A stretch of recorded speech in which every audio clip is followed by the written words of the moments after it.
மேகே பாப்பா எப்படி இருக்கிறா? அப்பா இங்க அவள படுத்திருக்கா.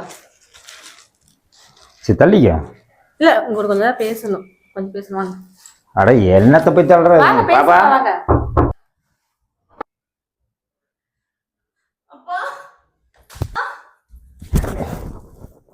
தங்க வந்துட்டேன் சாமி. ஏன் என்னாச்சு? பாப்பா அழுகுறா. அது அவளே கேளுங்க என்னன்னு. உனக்கு என்ன பிரச்சனை? ஏதாவது பிரச்சனை ஆயிடுச்சா? அதான் நான் பாத்துக்கிறேன். சொல்லு. பா நான் லவ் பண்றேன்ப்பா. யார லவ் பண்றாமான்னு கேளுங்க. யாருன்னு சொல்லுமா? யாருன்னு சொல்லு. தனா மாமாவை லவ் பண்றப்பா. யாரை லவ் பண்ணிட்டு இருக்கிற? தனா மாமாவை.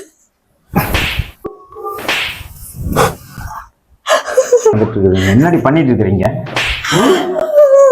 அவனுக்கு எப்படி இந்த இடம் தெரியும்? எப்படி இந்த வீடு தெரியும்? எப்படி என் பிள்ளைய நான் கண்ணிலேயே காமிக்காம வளர்த்திட்டு இருந்தாங்கல்ல? முதல்ல அவனுக்கு கால் பண்றீங்க.